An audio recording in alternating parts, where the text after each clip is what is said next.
की गई cancel media तो इससे फायदा बता रही है। वो चाहते हैं कि युवा 4 साल में थोड़े से ट्रेंड होके आ जाएं, फिर कहीं की नहीं रहे तो हमारे जो आका हैं अंबानी अडानी उनके चौकीदारी की नौकरी करें।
जो भी है भर्ती को कैंसिल में तैयारी करते हुए 4 साल हो गए। आज हमारे को एग्जाम की तैयारी करते हुए 1 साल लगा था, 2 साल फिजिकल करते हुए लगा था, और आज बोल दिया मीडिया में की गई कैंसिल मीडिया तो इससे फायदा बता रही है। केंद्र सरकार की अग्निपथ योजना के विरोध में देश भर के युवाओं में काफी आक्रोश देखा जा रहा है। वहीं बात करें सीकर की तो यहाँ पर भी सेना भर्ती मामले में केंद्र सरकार की अग्निपथ योजना का भारी विरोध हो रहा है। युवाओं ने रैली के साथ जमकर उग्र प्रदर्शन किया और राजनाथ सिंह का पुतला फूंका। सीकर में सेना भर्ती की तैयारी कर रहे युवा आरएलपी कार्यकर्ता युवाओं ने जमकर प्रदर्शन किया। इस दौरान युवाओं ने सीकर कलेक्ट्रेट के सामने दोनों तरफ की सड़क को जाम कर दिया और केंद्र सरकार के खिलाफ जमकर नारेबाजी की। युवाओं ने इस योजना को देश के लिए घातक बताया। रक्षा मंत्री राजनाथ सिंह और तीनों सेनाओं के प्रमुख ने सेनाओं में भर्ती की नीति में सुधार करते हुए अग्निपथ योजना लागू की थी। नई अग्निपथ योजना को तीनों सेनाओं में तुरंत लागू कर दिया गया है। योजना को लागू करने पर सीकर के युवाओं ने कड़ी प्रतिक्रिया दी है। युवाओं ने आरोप लगाया है कि इससे ओवरेज होने वाले अभ्यर्थियों को फायदा नहीं मिल पाएगा। सेना में भर्ती के लिए लगातार मेहनत कर रहे युवाओं का कहना है कि इस योजना से ओवरेज हुए युवाओं को काफी नुकसान होगा। इसके साथ ही 3 साल बाद वापस उन्हें नौकरी के लिए परेशानियां उठानी पड़ेगी। सेना भर्ती की तैयारी कर रहे युवाओं ने बताया कि यह योजना युवाओं के लिए हानिकारक है। ओवरेज अभ्यर्थियों के लिए काफी मुश्किल भरी योजना है। उन्होंने बताया कि इतने कम पैसे के अंदर उनका पूरा जीवन नहीं निकल सकता। इसके साथ ही रोजगार की व्यवस्था आगे भी होनी चाहिए। इसके साथ ही युवाओं को फायदा मिल सकेगा।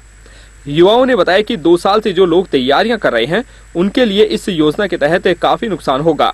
उन्होंने कहा कि 4 साल में युवा कितना कमा सकेंगे, उनका इनकम का आगे का सोर्स नहीं है। युवाओं ने मांग की है कि इस अग्निपथ योजना को वापस लिया जाए और पुराने सिरे से ही सेना भर्ती लागू की जाए। राष्ट्रीय लोकतांत्रिक पार्टी के राष्ट्रीय संयोजक हनुमान जी बेनीवाल के आह्वान पर राजस्थान के संपूर्ण 33 जिला मुख्यालयों पर राष्ट्रीय लोकतांत्रिक पार्टी द्वारा पिछले 2 दिन पहले जो केंद्रीय रक्षा मंत्री द्वारा DOD योजना, मैं तो इसको संविदा भर्ती कहता हूँ सेना में, उस योजना को लागू करने का जो प्रावधान किया गया है, इसके विरोध में राष्ट्रीय लोकतांत्रिक पार्टी द्वारा पूरे राजस्थान में विरोध प्रदर्शन किया जा रहा है। इस श्रृंखला में आज सीकर जिले के तमाम युवाओं द्वारा इस नई योजना के विरोध में यहाँ आंदोलन किया गया है और समय रहते हम मांग करते हैं कि प्रधानमंत्री, राष्ट्रपति को हम ज्ञापन दे रहे हैं, प्रधानमंत्री जी से मांग करते हैं कि इस DOD योजना को तुरंत प्रभाव से वापस ले। पूर्ववर्ती रूप से जिस तरह से सेना की भर्तियां हुआ करती थी उसी रूप में सेना की भर्ती हो। ये संविदा के रूप में भर्तियां करके इस देश के युवाओं के साथ जो खिलवाड़ करने का प्रयास केंद्र सरकार द्वारा किया जा रहा है, ये कतई राष्ट्रीय लोकतांत्रिक पार्टी बर्दाश्त नहीं करेगी। इस लड़ाई को लेकर राष्ट्रीय लोकतांत्रिक पार्टी सड़क से लेकर संसद तक, जब तक युवाओं के हक और हुकूक की लड़ाई में जीत हासिल नहीं कर लेते तब तक ये लड़ाई जारी रहेगी। लोकतांत्रिक पार्टी के सुप्रीमो श्री हनुमान जी बेनीवाल के निर्देशानुसार सीकर जिले में पार्टी परिवार के सदस्य और युवाओं द्वारा देश के प्रधानमंत्री और जो राष्ट्रपति के द्वारा जो सेना के अंदर संविदा के ऊपर जो भर्तियां करवाने का प्रारूप तैयार किया गया है, इसके विरोध में प्रदर्शन किया गया। हम सरकार से मांग करते हैं कि जल्दी से जल्दी जो पुरानी पेंडिंग भर्तियां हैं जिनके अभी एग्जाम नहीं हुए उनका एग्जाम करवाया जाए और जो युवा पिछले 2 साल में एजोर हो गए उनको 2 साल की छूट देते हुए जल्दी से जल्दी नई भर्तियाँ शुरू की जाए। धन्यवाद। दिलसुख चौधरी, प्रदेश कार्यकारिणी मेंबर रालोपा। नाम सुरेश भास्कर है। मैं पिछले 3-4 साल से आर्मी की तैयारी कर रहा हूँ और साथ में बच्चों को तैयारी भी करवा रहा हूँ, क्योंकि मैं स्पोर्ट्स से जुड़ा हुआ हूँ। तो मैंने यहाँ पे देखा है कि युवा कैसे आते हैं और किस लिए तैयारी करते हैं, क्योंकि सारे किसान के बेटे हैं।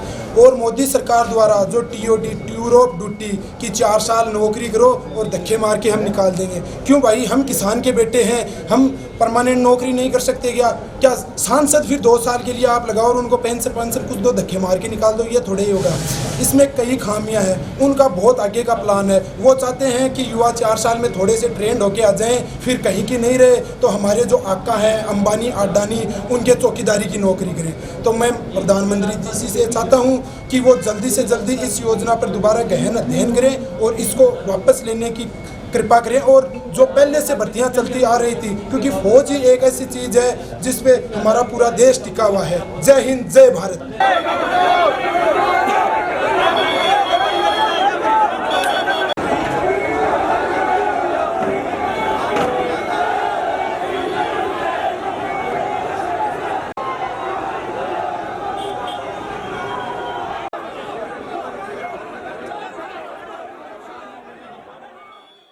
एक नई संस्था लागू करने के विचार में है। सभी कंपनियां जो कॉरपोरेट राज हो, जैसे आप देख रहे हो अपने देश में हर चीज़। और इंडियन आर्मी की पिछले 3 साल से तैयारी कर रहा हूँ। पिछले 3 साल से तैयारी कर रहा हूँ। 2.5 साल से 1.5 साल से यहाँ पे मेरे एग्जाम पोस्टमार्टम मैंने 2 भर्ती क्लियर की, अजमेर भर्ती और जयपुर भर्ती, दोनों में एक्सीलेंट में हूँ मैं। तो हम सरकार से ये कहना चाहते हैं, या तो हमें वर्दी दे दो या फिर मौत दे दो। एक चीज़ देखिए, हमारे क्योंकि हम किसान फैमिली से, हमारी कोई वैसी औकात नहीं है कि हम बड़ी जॉब कर से बड़ी चीज़ की तैयारी कर सकते हैं। क्योंकि उनको क्या पता होता है, जो सांसद नेता है उनके बेटे लोग इंजीनियर डॉक्टर बन जाते हैं। हमारे जैसे डॉक्टर लड़के होते हैं मिडिल क्लास के, जो किसान में खेती करके दिन रात सुबह शाम मेहनत करके और घर में मदद करके जो अपना गुजारा चलाते हैं, उनको पता होता है। इसलिए आर्मी की तैयारी क्या होती है। साला एक दिन ग्राउंड में आके देखना, पता चल जाएगा क्या होता है। 400 मीटर का ट्रैक पे एक दिन ग्राउंड में आके देख लेना, पता चल जाएगा क्या होता है औकात है। और जो 1600 मीटर की 400 बंदों में भागता है ना, उसको पता चलता है क्या होती है। इंडियन आर्मी पास करने मान में उसके माँ बाप ही छाती उठा कहते हैं तेरा बेटा दौड़ पास करके आया आज। जो उनको क्या पता क्या होती है आर्मी। ऐसे ही 3 साल की TOD लगा दी।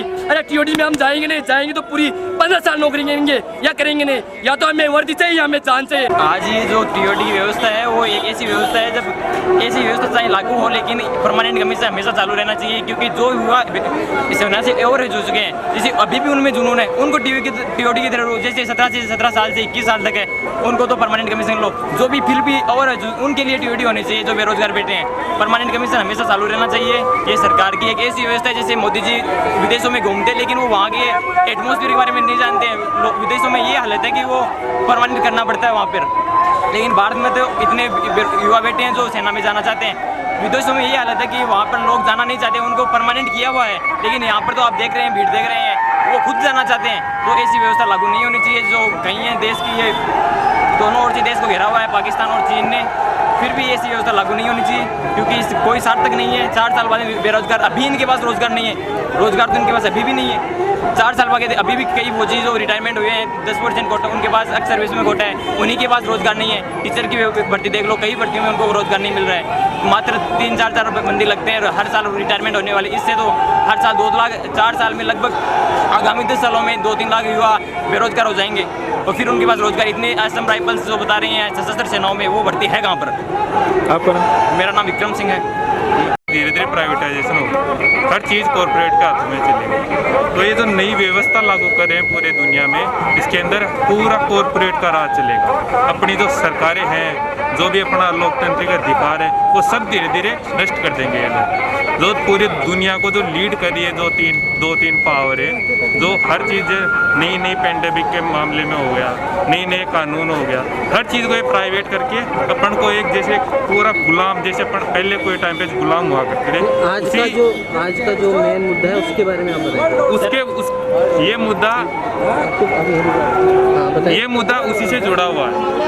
जो ये अभी अपने इसको प्राइवेट करे, ये उसी के हिसाब से, ये न्यू वर्ल्ड ऑर्डर के हिसाब से ये चल रहा है।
भारत सरकार को ये ध्यान होना चाहिए, आने वाले समय में लिया गया निर्णय भारत सरकार के लिए बहुत महंगा पड़ने वाला है।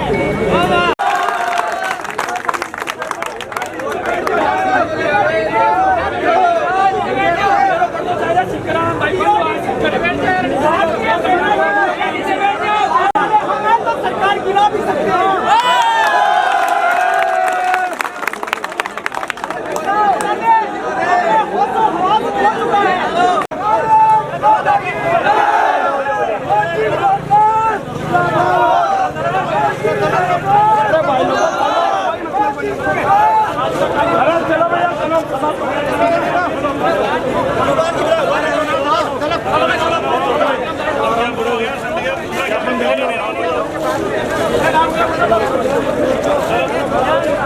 चलो